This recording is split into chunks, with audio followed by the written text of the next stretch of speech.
కాట్రావులపల్లిలో తిరుమల లడ్డు కల్తీ వ్యవహారాన్ని నిరసిస్తూ 108 కొబ్బరికాయలు కొట్టి మోకాళ్లపై ప్రాయశ్చిత్త దీక్ష చేసిన కూటమి నాయకులు. కాకినాడ జిల్లా జగ్గంపేట సెప్టెంబర్ 25. జగ్గంపేట మండలం కాట్రావులపల్లి గ్రామంలో గ్రామ టీడీపీ అధ్యక్షులు ముసిరెడ్డి నాగేశ్వరరావు ఆధ్వర్యంలో తిరుమల తిరుపతి దేవస్థానం పవిత్రతను కాపాడాలని లడ్డు కల్తీ చేసిన దోషులను శిక్షించాలని కోరుతూ శ్రీదేవి భూదేవి సమేత వెంకటేశ్వర స్వామి ఆలయంలో 108 కొబ్బరికాయలు కొట్టి మోకాళ్లపై ప్రాయశ్చిత్త దీక్ష చేసిన కూటమి నాయకులు. ఈ సందర్భంగా గ్రామ టీడీపీ అధ్యక్షులు ముసిరెడ్డి నాగేశ్వరరావు మాట్లాడుతూ ఎంతో పవిత్రమైన తిరుమల తిరుపతి దేవస్థానం పవిత్రతకు ప్రతి ఒక్కరూ పాటుపడాలని, గత వైసీపీ ప్రభుత్వంలో ఎంతో పవిత్రమైన లడ్డును కాసుల కోసం కక్కుర్తిపడి సనాతన ధర్మాన్ని నాశనం చేస్తూ లడ్డు తయారీలో జంతువుల కొవ్వు పదార్థాలను కలిపి అపవిత్రం చేసిన దోషులను కఠినంగా శిక్షించాలని కోరారు. అంగన్వాడీ రాష్ట్ర కార్యదర్శి ధర్మానందకుమారి మాట్లాడుతూ చంద్రబాబు, పవన్ కళ్యాణ్, జ్యోతుల నెహ్రూ పిలుపు మేరకు ప్రతి గ్రామంలోనూ కూడా దేవాలయాల వద్ద కొబ్బరికాయలు కొట్టి ప్రాయశ్చిత్త దీక్ష చేస్తున్నామని, ఎంతో పవిత్రమైన తిరుమల లడ్డును అపవిత్రం చేసిన దోషులను ఆ భగవంతుడు చట్టం కూడా శిక్షించాలని కోరారు. ఈ కార్యక్రమంలో గ్రామ జనసేన అధ్యక్షులు సుంకర శ్రీనివాస్, ఏలేటి బాబీ, సుంకర సీతారామయ్య, కంటే రామారావు, వెన్న వీరబాబు, బిక్కిన బాబీ, రాయుడు శివ, రాయపాటి బాబురావు, మొగలావల్లి, సూరిమిల్లి సత్తిబాబు, పోతుల త్రిమూర్తులు, మింగి చందర్రావు, కారిచర్ల సత్తిబాబు, పోలినాటి యాజ్రాశాస్త్రి అప్పికొండ సింగరరావు, చెక్కపల్లి దుర్గా, ఆలయ ధర్మకర్త కాటంరెడ్డి భావన్న దొర, ఆర్ఎస్ఎస్ నాయకులు వెన్న సూరిబాబు తదితర కూటమి నాయకులు పాల్గొన్నారు.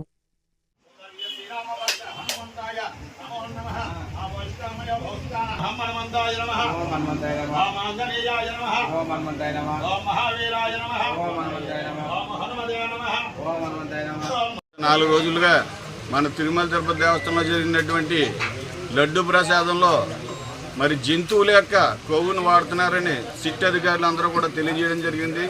దానికి నిరసనగా ఈరోజు దోషులకు శిక్ష పడాలి అనే ఉద్దేశంతో మరి మా కాట్రావులపల్లి గ్రామంలో మా వెంకటేశ్వర స్వామి సన్నిధిలో మరి 108 కొబ్బరికాయలు కొట్టి మేమందరం కూడా మోకాళ్ళపై దీక్ష చేయడం జరిగింది. కాబట్టి ఇప్పటికైనా సరే సిట్ అధికారులు మన ప్రభుత్వం కలిపి ఈ అరాచకానికి ఎవరైతే గురయ్యారో దోషులకి కఠినంగా శిక్షించాలని, మన ఆరాధ్య దైవం అలాగే అంతేకాకుండా కలియుగ భగవంతుడు మరి మన వెంకటేశ్వర స్వామికి ఈ శిక్ష ద్వారా అలాగే ప్రాయశ్చిత్తం కావాలని, అలాగే మన పవిత్రతను కాపాడాలని కోరుకుంటూ మీ అందరి దగ్గర సెలవు తీసుకుంటున్నాను. తిరుపతి లడ్డుపై జరిగిన అవకతవకల గురించి మన జ్యోతుల నెహ్రూ గారి సారథ్యంలో ప్రతి ఊరిలోనూ కూడా ఈ నిరసన తెలియజేస్తున్నాం. కాబట్టి ఆ సందర్భంలో ఇది కాట్రావులపల్లి వేళ 108 కొబ్బరికాయలు కొట్టి నిరసన తెలియజేశాం. మాది కాకినాడ జిల్లా జగ్గంపేట నియోజకవర్గం, జగ్గంపేట మండలం, కాట్రావులపల్లి గ్రామం. గత కొన్ని రోజులుగా మనం చూస్తున్నాం, ఈరోజు తిరుమల కలియుగ ప్రత్యక్ష దైవమైనటువంటి శ్రీ వెంకటేశ్వర స్వామి యొక్క లడ్డూ ప్రసాద విషయంలో తీవ్ర వివాదాలు నెలకొన్నాయి. మనందరికీ ఇష్టదైవమైనటువంటి మనకి ఇష్టమైనటువంటి శ్రీ వెంకటేశ్వర స్వామి వారి తీర్థ ప్రసాదాన్ని జంతువుల కొవ్వుతో అపవిత్రం చేసి మన మనోభావాలను దెబ్బతీసినటువంటి కఠినంగా శిక్షించాలని, అదేవిధంగా మన అందరికీ కూడా రక్షణ కల్పించాలని ఆ వెంకటేశ్వర స్వామి దీక్షలో భాగంగా కూటమి నాయకులైనటువంటి పవన్ కళ్యాణ్ గారు, చంద్రబాబు నాయుడు గారు, అదేవిధంగా మన జ్యోతుల నెహ్రూ గారు, తుమ్మలపల్లి రమేష్ గారు ఎంతో తీవ్రంగా నిరాహార దీక్షలు చేస్తున్నారు.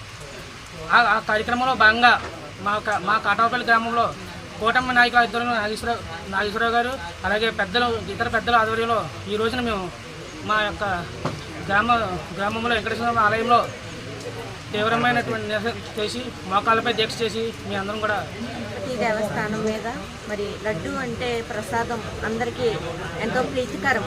అలాంటి లడ్డు వివాదం మీద గత కొన్ని రోజులుగా జరుగుతుంది. అంటే వైఎస్ఆర్ పార్టీలో ఈ యొక్క లడ్డు వివాదం ఏంటంటే తినకూడని కొవ్వు పదార్థాలు, అంటే జంతువు కొవ్వు పదార్థాలు కలిపి ఆ లడ్డు ప్రసాదాన్ని తయారు చేస్తారని వివాదం జరుగుతుంది. అయితే ఈరోజు కూటమి ప్రభుత్వం అయినటువంటి తెలుగుదేశం ప్రభుత్వం, అలాగే నారా చంద్రబాబు నాయుడు గారు, అలాగే పవన్ కళ్యాణ్ గారు, మరి మన నియోజకవర్గం అయినటువంటి మన ఎమ్మెల్యే గారు గౌరవనీయులు శ్రీ జ్యోతుల నెహ్రూ గారి ఆధ్వర్యంలో మరి ఈ యొక్క లడ్డు వివాదాన్ని గత కొన్ని రోజులుగా ప్రతి గ్రామంలో జరుగుతుంది. అయితే ఈరోజు కాట్రోలపల్లి గ్రామంలో మన తెలుగుదేశం అధ్యక్షులు మరి ముసిరెడ్డి నాగేశ్వరరావు గారి యొక్క అధ్యక్షతన ఈ యొక్క వెంకటేశ్వర స్వామి యొక్క ఆలయంలో మరి 108 కొబ్బరికాయలు కొట్టి మరి స్వామివారికి ఈ యొక్క నిరసన తెలియజేసుకుంటూ ఈ యొక్క అపవిత్రతను తొలగిపోవాలని మరి లడ్డు వివాదాన్ని మరి ఎవరైతే దోషులుగా ఉన్నారో వాళ్ళు శిక్షిస్తూ ఈ యొక్క లడ్డు వివాదాన్ని తొలగిస్తూ ఆ భగవంతుడు పవిత్రమైన ఆశీస్సులు ప్రతి ఒక్కరికి దయచేయాలని ఈ యొక్క కాట్రోలపల్లి గ్రామం నుంచి మా యొక్క కార్యకర్తలు అలాగే ముసిరెడ్డి నాగేశ్వరరావు గారు ప్రతి ఒక్కరు కూడా తెలియజేసుకుంటూ ఈ యొక్క నిరసనని తెలియజేసుకుంటున్నాం.